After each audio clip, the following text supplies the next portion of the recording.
In this last hour, what we're going to talk about is transferring titles, deeds, how we get from one person to the next. This would be chapter 5 in your book. We're going to carry on through this. All right. This PowerPoint, the chapters 4 and 5 are together in the PowerPoint deck. So you already have these, and we have I gave you chapter 6, probably be for Thursday night. Okay. All right. So we'll talk about it. I'm buying a house. Man, I just I'm selling a house. Well, we need what? We need evidence of ownership, right? Now, we talked a little bit about this before, but title, the word title, which means ownership, is ethereal. The bundle of legal rights. I own this property. Do I have a document that says I have a bundle of legal rights? Are they by definition anywhere? No, it's assumed. What we get, the documentation, is going to be a deed. And it is going to have my name on it, signed only by the grantor, person selling it, that's going to give me the rights and privileges of owning this property, to have it to hold heirs and assigns forever. Okay, so the deed is the document of transfer. That's going to be the important part. We've got to get that deed right, and we have to get it so that it looks correctly. And that deed represents that bundle of legal rights. Okay, represents that bundle of legal rights. So let me just show you. Let's go back to that one, and I just use it because it's a pretty good example in a short form of what a deed looks like. Okay, and again, I apologize, it's South Carolina, but it's a good make believe it's North Carolina. All right, it's Greenville, North Carolina instead of Greenville, South Carolina. All right, we can deal with that. All right, so it goes like this. It looks like this, and it says, know all men by these presents that I, John A. Seller, the seller is making this statement, in consideration for the sum of $100,000, the receipt of which is hereby acknowledged. He got the receipt. All right. Have granted, bargained, sold, released, and by these presents do grant, bargain, sell, and release unto Jimmy J. Buyer and Sue Q. Buyer their heirs and assigns forever, which means that he's releasing it, giving it to Jimmy and Sue, and then Jimmy and Sue can give to whomever they want.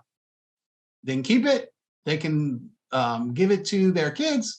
They can transfer it by will. They can do whatever they want with it. All right.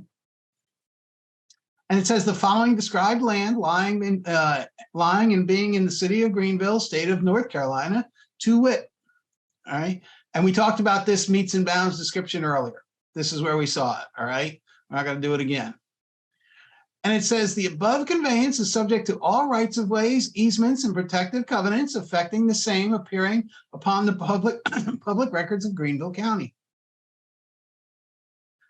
This being the same property is conveyed to John A. Seller by Joe Smith by deeded January 10th, 1949. So we're going to put in here how we got the property, right? If I'm the seller, I'm going to let you know that I got it from somebody, all right? And here's the legal description, right? Deed book 222, page 1438, January 11th, 1949. Right, so we got that. We're also going to have an habendum clause. Habendum clause is here. And it says, together with all singular, the rights, members, herediments, and appurtenances to said premises belonging or in any wise incident or appertaining, sorry for the legalese, but that's what's in there, to have and to hold all singular the premises before mentioned unto the grantees and unto the said grantees heirs or successors and assigns forever. Okay. So what that means is that I'm giving this to you. Again, I said it earlier, I'm saying it again. You can do whatever you want to it. We don't have anything hanging off of this. There's no determinable deed. There's nothing. Straightforward, you own it. And the grantors do hereby bind the grantor and grantor's heirs or successors, executors, and administrators to warrant and forever defend all and singular said premises. we're going to talk about a general warranty deed. That's what this is. All right. Yes, this is where the determinable statements would be made. Yeah, absolutely. And it would be put into something like this, if and when, right? But this is a general warranty deed. Now, we're going to talk about general warranty deeds in a few minutes, but here, I want you to pay attention here. It says that the grantor hereby bind the grantor and grantor's heirs or successors, executors, and administrators to warrant and forever defend all and singular said premises. So if he sells this, if Mr. Seller gives it to Mr. Buyer, and somebody comes back and says that, no, I own that property. I had it before Mr. Smith gave it to Mr. Seller in 1949. He's just supposed to give it to me. He never got it. The grantor, Mr. Seller, would defend this deed and pay in court for the right to defend the deed. So the buyer doesn't have to do it. That's what a general warranty deed is all about. And we'll talk about the 5 different covenants in here. One of them is warranty forever. And that's what they're saying there, is that, look, if somebody says that I can't sell this, I will defend, I will go to court, and I will spend the time in court, and I will pick up the expense. It says you can have it. Okay, that's what again, our contract that I showed you a little earlier says that we're going to transfer a general warranty deed. That's what this is. Okay. Heirs or successors against every person whomsoever lawfully claiming or to claim the same on any part of it. Witness's date. Now, notice that there is only one signature line, and this means all previous owners. Yes, all previous owners.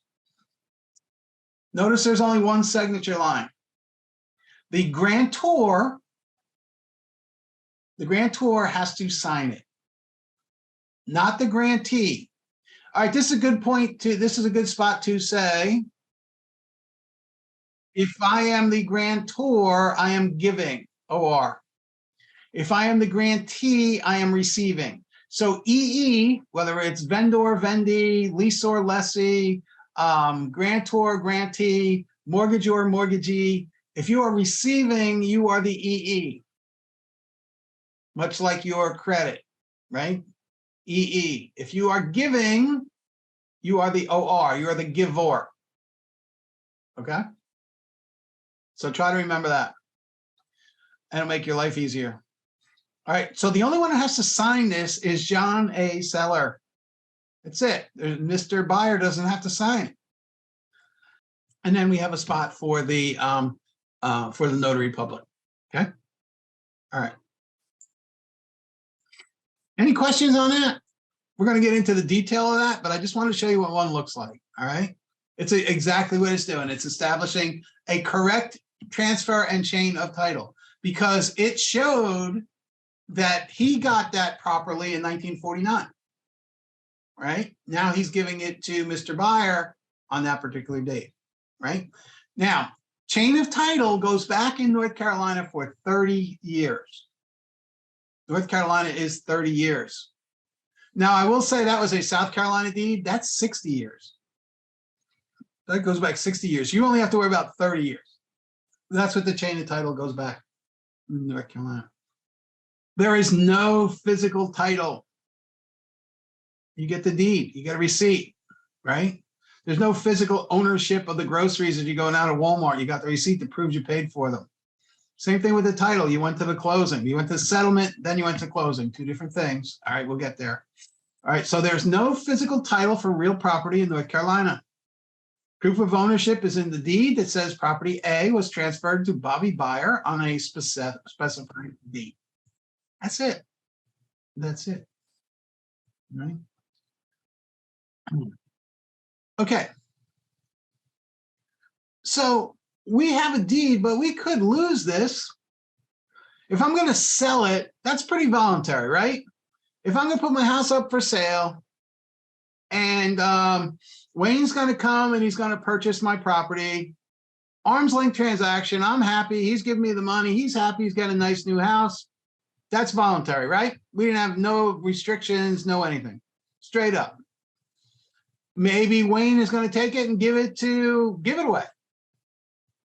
Maybe he's going to give it to his kids, just sign it over. Maybe he's going to give it to whomever. wants to donate it to the hospital, that's fine. Whatever he wants to do with it, that's a gift. Perfectly okay. All voluntary, right? All voluntary. No big deal, right? Just changes the deed as a voluntary. It would be a gift deal. Ours would be a general warranty deed, but if he gave it away, it would be a gift deed, which is perfectly fine. If grandma gave me the property, it would be a gift deed, transfer the property. Now, we talked about all these liens and encumbrances before, right? Well, what happens if they make me sell the property to pay one of those liens off? That's not voluntary anymore, is it?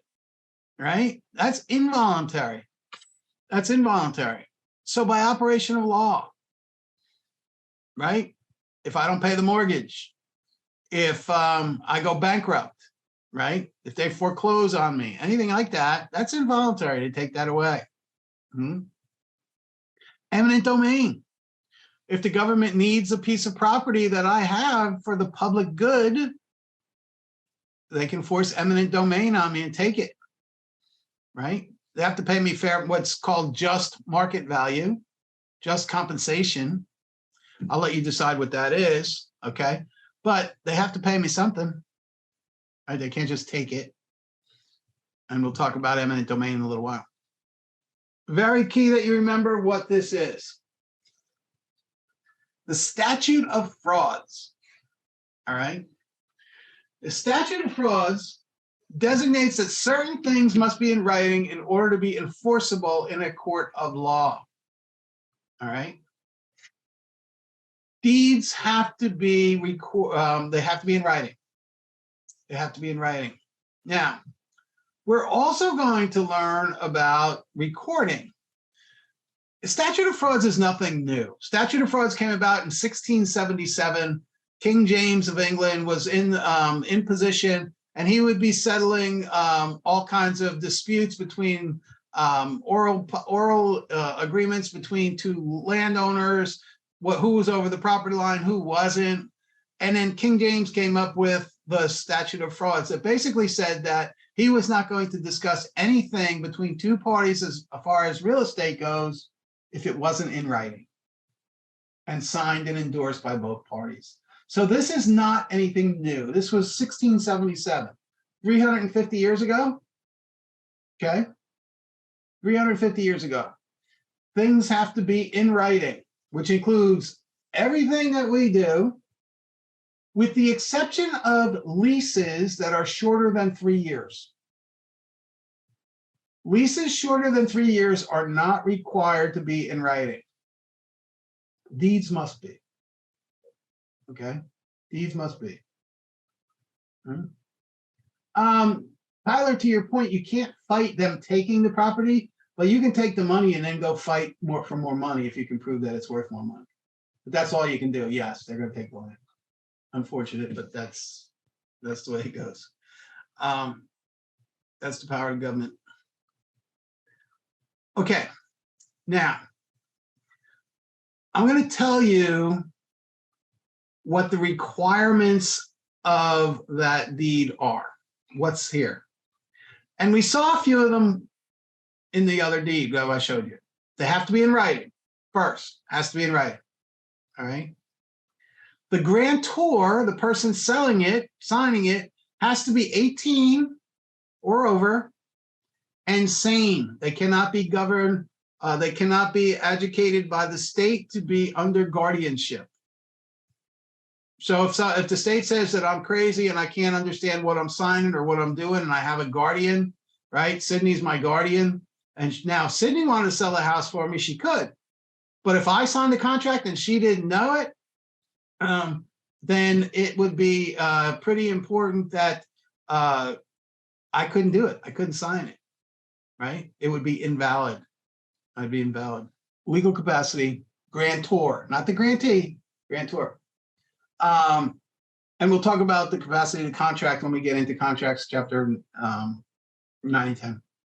All right, so you have to name both the grantor and the grantee. Remember, we saw Mr. Seller and then John Q. Buyer and his wife, Susan, right? They were identified in there. All right. The adequate words of conveyance. Remember the habendum clause, to have in their to hold for their assigns forever to whom they decide? They have to be in there. Those words have to be in there. And it has to be legally sufficient consideration. Consideration, money. All right, legally sufficient. This means that in a general warranty deed, which we're looking at, it can't be for love and affection. It has to be for something. Doesn't necessarily have to be money. It could be for another piece of property. It could be exchange of properties. It could be inventories. It could be anything, as long as it has some sort of value. It has to have an accurate legal description of the property. Remember our meets and bounds? That's where we went in there and told we use compass points and feet, right? Or lot, block, and section number. I think they were all in there. Okay. This also has to be signed by the grantor, the person selling it, person giving it.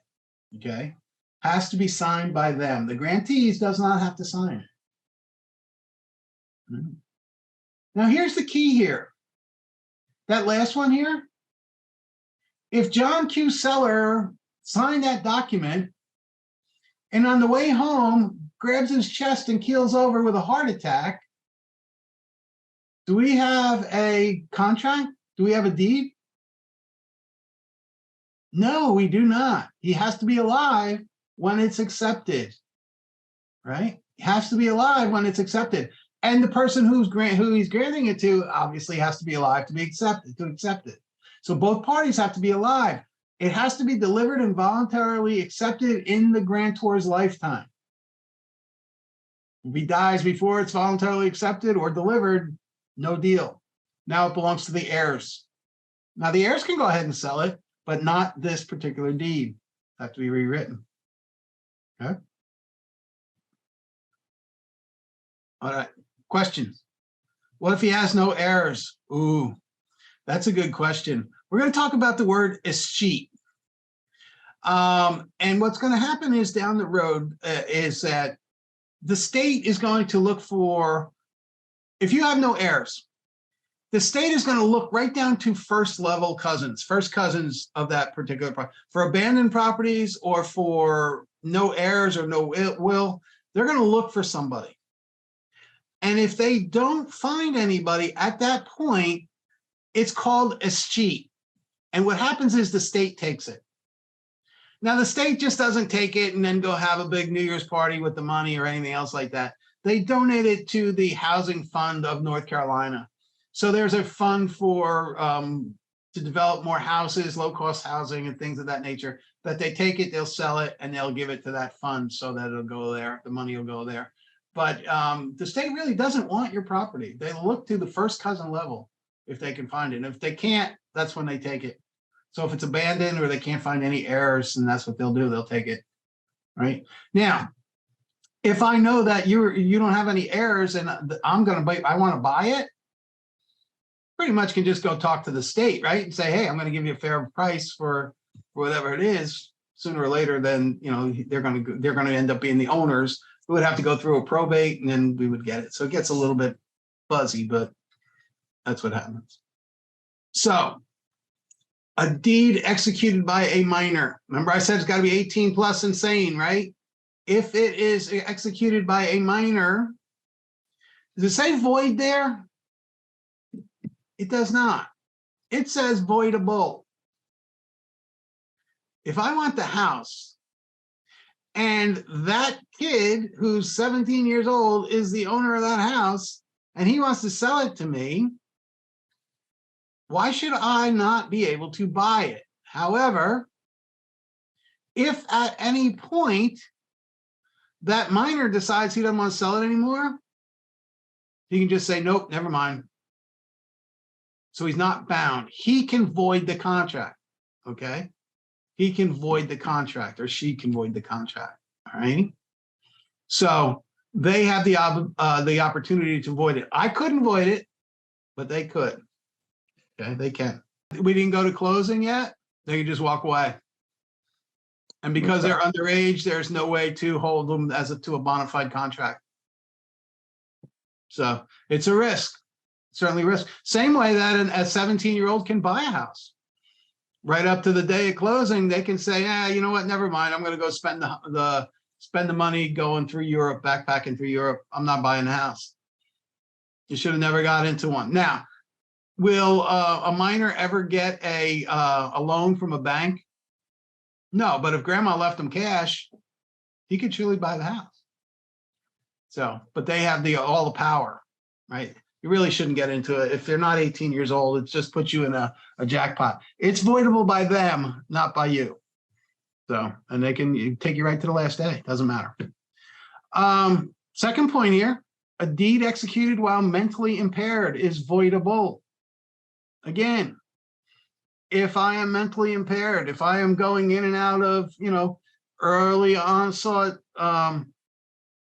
dementia, and as long as I haven't been judged by the state to be incompetent, if I can say that I didn't know what I was doing when I was signing it, I could void it.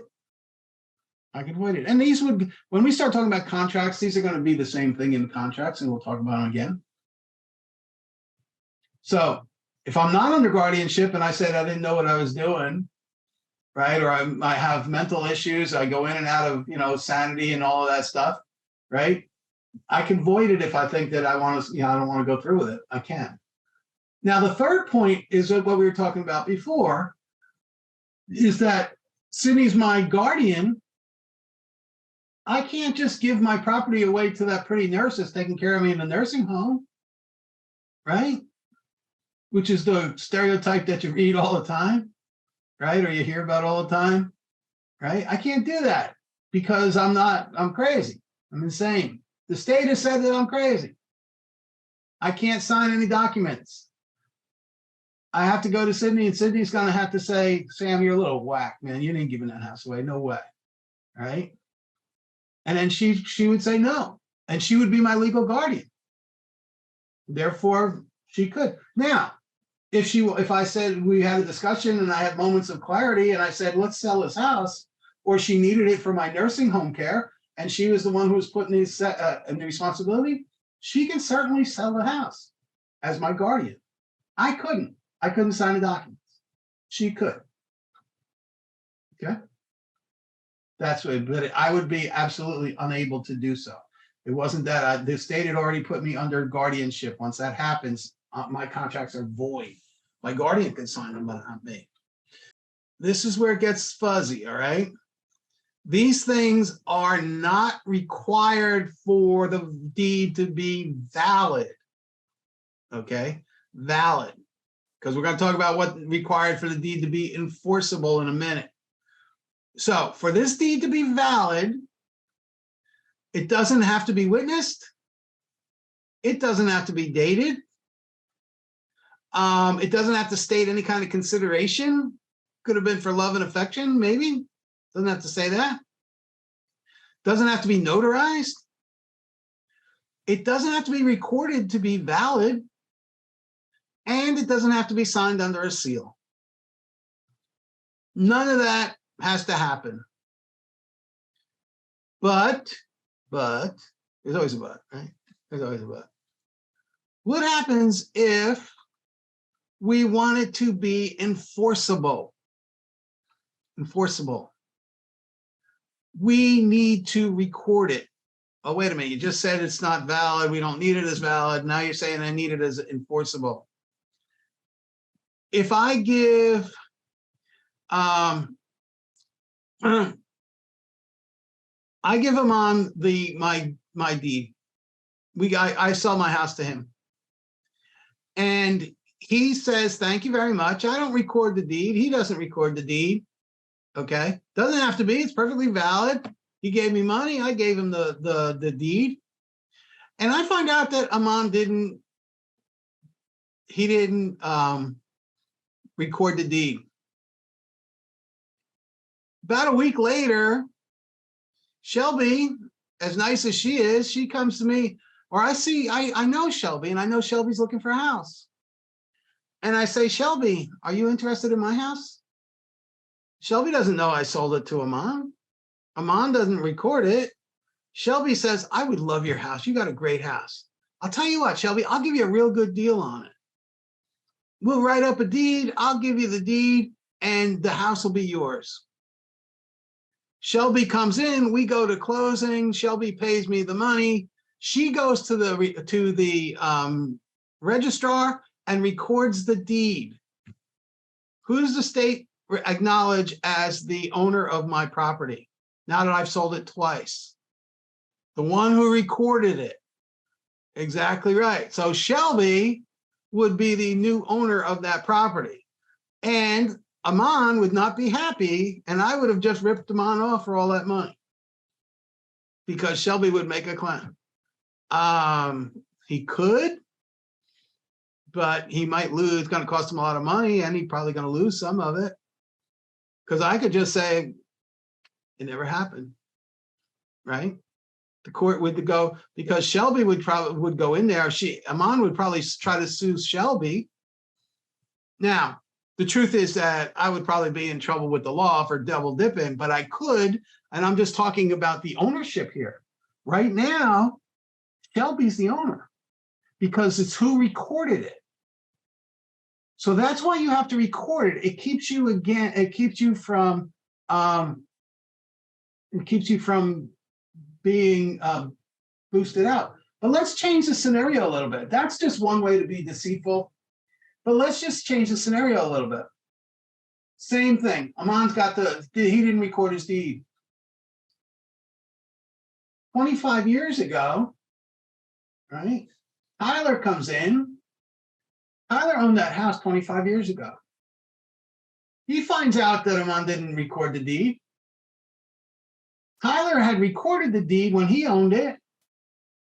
And he goes into the Registrar of Deeds and he says, hey, I recorded my deed there. I want my house. Guess who the state says that owns the property, makes a claim on the property if we go to court? Tyler from 25 years ago, because Tyler recorded his. I might have recorded mine. Maybe I did, maybe I didn't. Doesn't matter. Tyler recorded his. I don't have it anymore. I got rid of it. And Amon didn't record it yet. He paid the money, but he didn't record it. Tyler makes a claim on the property. The state would recognize Tyler as the owner. That's why it's important for these things to be enforceable and effective on other parties. Okay? When you go to record it, it's going to have to be acknowledged. You're going to have to get it notarized.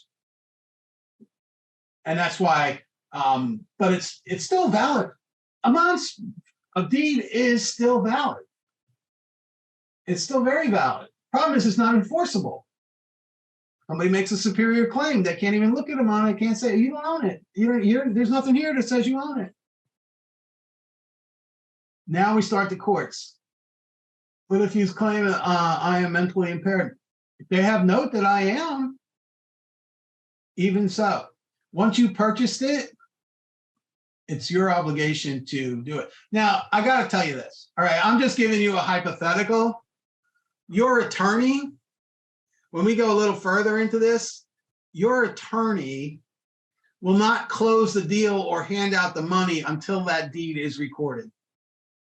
So nobody gets paid a dime until that deed gets recorded. So the real estate agents the brokers don't get their commission, the seller doesn't get his money, the buyer doesn't get the keys to the house until they finish. That's what the closing is all about now. He's going to go and he's going to have everything recorded. So this doesn't happen that often, but just understand if it did. We could have an arm's length transaction. We sign it off, right? I gave it to you. Congratulations, you got it. We never went to an attorney. Oh, yeah.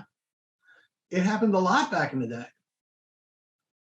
But now, if we use an attorney, he's not allowed by the Connor Act, which we'll talk about in this chapter at the end. By the Connor Act, he's not allowed to close the deal until he records that deed. So that's why. That's why. But the deed is perfectly valid. It's just not enforceable against parties making a secondary claim without it. All right. So it says North Carolina is a pure race state. First to record will be recognized as the owner. First one in. So Amon, you would, if you recorded before Shelby, you would be the owner. And then Shelby. But if Shelby records before you, pure res state, first to record will be recognized as the owner. We throw the word court out a lot, right? When you're in front of a judge, your absolute best outcome is 50-50. If you get more than that, you're doing really well. If the judge is having a bad day, it's going to cost you court costs and you could get nothing, right? So in the real world, the absolute best you can hope for is a split somewhere along the line. If you get more, right? Yeah, it's a game. And I don't mean it, I don't mean that to be condescending in any kind of way, but depends on what the judge understands and what the judge hears. And anytime you do that, and that's for any case you go there, right? You hope that you win, but again, the circumstances are going to have to be put out there. So yes, we're going to court, and yes, some things seem cut and dry. Not everything. You can have the sheriff. If somebody said, what if Alicia said that, what if he moved in before he records the deed and Shelby records the deed first? Guess who's going to move? He doesn't have ownership, and the sheriff's going to come knock on his door and say, hey, you don't own this.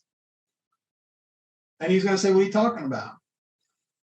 And then let the chips fall with it as they may. But that Shelby's legally, she's recorded the deed.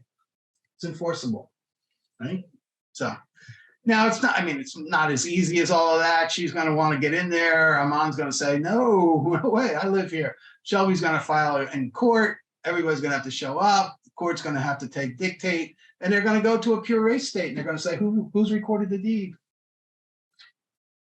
And then that's when everything happens. All right.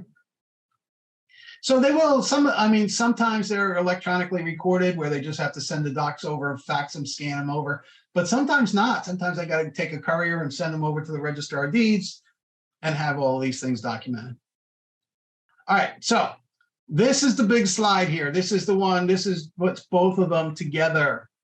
All right.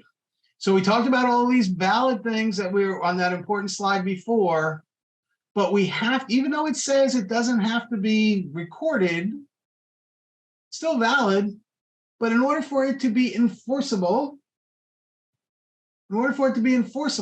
it's got to be recorded and acknowledged, notary. If we're going to take anybody to court, we've got to have this document recorded. All right, and now, so we're talking about the closing, right? So this is how it goes. First recorded item will be Susie Seller's mortgage is satisfied. Sam paid his mortgage off, all right? At that time, Susie owns the property free and clear. Then the second recorded item will be that Bobby Buyer now owns the property free and clear. In this particular case, I sold it to Shelby. Now Shelby's going to say, I own the property free and clear. That'd be the second thing that gets recorded. The third thing would be, assuming that she has a mortgage, her mortgage is going to get recorded. So three things. My mortgage is going to be satisfied. The transfer of property from me to Shelby, which would be the deed, and then Shelby's new mortgage would be, the three things would be recorded. So we talked a little bit before about a general warranty deed. Remember I said before, we're going to give them all the covenants. If I'm selling it, and just to stay with our example, all right, Amon's going to have this house. I'm going to assume we did that. Sorry, Shelby, but I feel a little bad about Amon. He's kind of feeling a little rough around the edges tonight. So let's just stick with him. All right, I'll sell you the next house, and if he messes up again, I'll promise you I'll sell it again to you. All right. So I give Amon a general warranty deed. That's what's going to be in the contract. That's what he requires, okay? And it's written in the contract. So what this says is that I'm going to give him 5 different covenants, 5 different promises I'm going to make to him in this deed. The first one is the covenant of season. And the covenant of season just simply says that I have the right to sell it. I'm the owner. Okay, so that's the first one. All right, the covenant of season. I'm the owner. The second one says that I'm going to give it to them without any encumbrances. Remember we talked about encumbrances, liens, easements, encroachments, all right? There's not going to be any hidden encumbrances. There may be some easements on that property that are recorded. He'll know about those. But otherwise, there won't be any liens on that property. Everything will be paid off, all right? So that's the second one. I'm going to give it to them against any encumbrances that we don't already know about. The third one is the covenant of quiet enjoyment.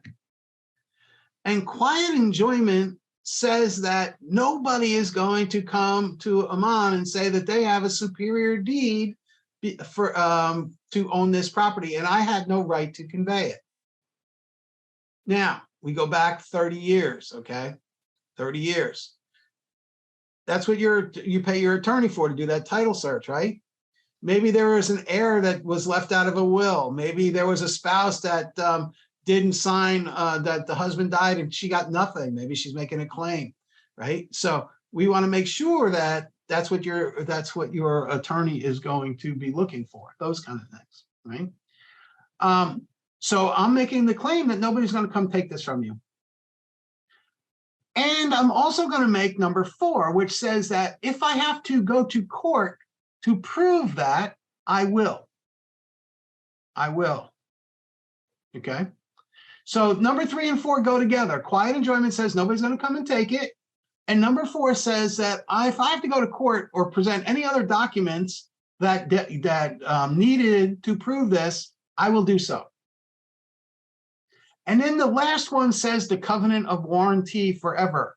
That means that I will pay for it. That means that I'm going to pay for it, whatever the court costs are, everything. All right. If it comes that somebody is making a claim against this property, then I'm going to pay for it. So I have the right to convey it. I'm not giving him any encumbrances he doesn't know about, which would be easements that are recorded. Okay. Nobody's going to come and take this away from him. I promise that I'll do everything that I need to do to prove that and to defend against that. And I will bear all the expenses. Okay. Pretty good one. It's a pretty good one. North Carolina goes back 30 years. Okay. So this is the best deed for the grantee. This would be Aman's best deed, best one he can get. And this gives the grantor the greatest degree of liability. I would certainly have a pretty big burden of proof, wouldn't I? Right? And it would be expensive if somebody came back and made a challenge to this. So I want to make sure. All right? I want to make sure. All right? So this is if I've owned this property for a while, 20 years, 25 years, maybe even 30 years. If I've owned it for 30 years, well, it makes it pretty easy. But let's say I only bought this property 5 years ago out of a tax sale or a foreclosure sale. Let's say a foreclosure sale. Am I going to get any history on this house? If I bought this out of a foreclosure, do you think I'm going to get any information, any kind of history? I'm going to get a house. And everything else is beyond that. So what I can do is if I wanted to sell this to Aman and he wanted to buy this, I would give him a special warranty deed. Special warranty deed. And what this says is that, look, I'm going to warranty that I received the title, I own it, I can sell it, and I can tell you that I did not encumber this while I've owned it. But what I can't tell you is what happened before. So I'm not going to warranty it forever. I'm just going to tell you that I've owned this thing for, let's say, 5 years. All right. I have a legal title to sell it. And I'm going to tell you that during those 5 years, nobody's going to come back on a superior deed or anything else like that. I own this property. But I can't tell you what was out in the past because I don't know. I never got it. Okay. I never got that. I bought it out of a tax sale or I bought it out of a foreclosure sale. All right. So this is called a special warranty deed. Special warranty deed. Okay. All right. So that's would be if it was short term. You just go back a slide. I want to make sure we didn't miss it. Okay, we covered all this. We covered all that. All right. So special warranties deed says, I'll give it to you. I'm going to guarantee it for the 5 or 10 years I owned it, but I can't tell you what happened before. Amon says that's good. I'll take it. Okay. Now we would make an amendment to the contract because in the contract it says a general warranty deed. We'd have to amend the contract to say special warranty deed. Now, what if I didn't want to even give him that? After 30 years, probably you can give them a general warranty deed, but you'd have to protect it. The special warranty deeds turn into general warranty after years. Yeah, it is cold-blooded, right? 30 years. That's what you got to wait for. After that, now you can give them a general warranty deed, but then you're at the whim of the winds. You never know what the heck's going to happen. But if you can tell that the last 30 years were clear, you can give them a general warranty deed. Just a matter of the attorney writing one up. But I would make sure I have all of that information before I did that. All right, so third one, bargain and sale deed. I own the property, but I don't want to give you anything. I'm just going to tell you that I own it.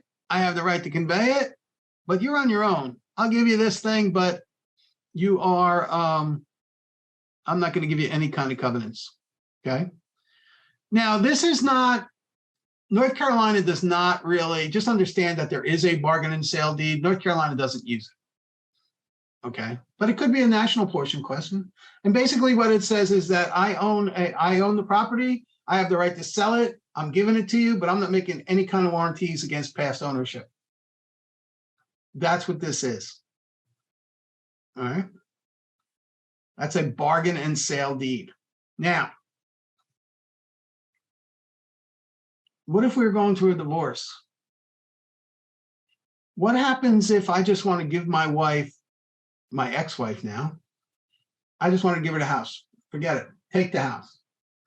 I wouldn't give her a bargain and sale deed. What I would do is I would do a quitclaim deed. Right. A quitclaim deed.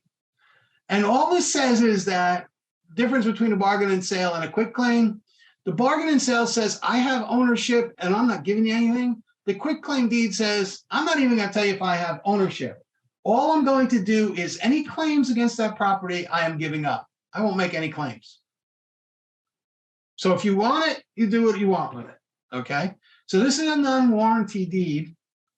All I'm saying is that I'm not going to tell you whether I had any ownership or not, but if I did have any ownership, I'm giving up my rights to it. And that's a quitclaim deed. All right. So if I own it, you can have all my ownership interests, but I'm not going to tell you whether I have it or not. I'm not going to sign that away. Now, this works about well, your mortgage isn't going to have anything to do with the deed. Your mortgage you're going to have to work out with your bank, right? And usually I won't be able to get out of that. I'll have to pay the mortgage too. But ownership wise, you can deed your property to anybody. Much like I was saying before, you're going to be financially responsible and then give your property to whomever, deed it to your kids.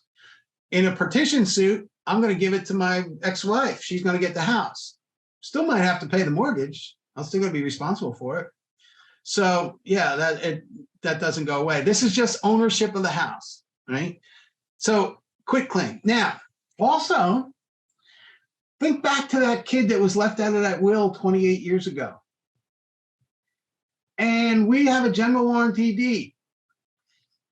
I'm going to give him on that general warranty deed. My attorney goes back and says, Sam, we left off, there's a child out there that didn't get anything when during this will and he should have been named. Let me see what I can do, right?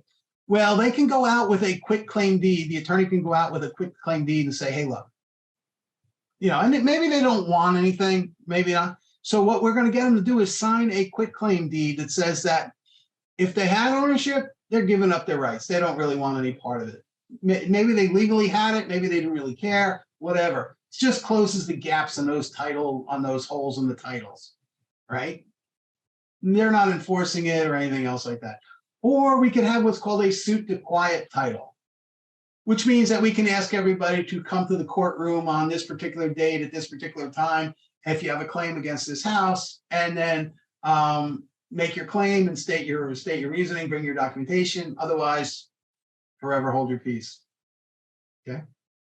So North Carolina will use a quitclaim deed when we're trying to cover up some of these gaps. Okay. So title defects, anything else, release of ownership in a divorce, petition suit, anything like that. If you like this video, feel free to share it with a friend. For more real estate education content, please subscribe to the channel. From all of us at Seacoast Real Estate Academy, thank you for watching.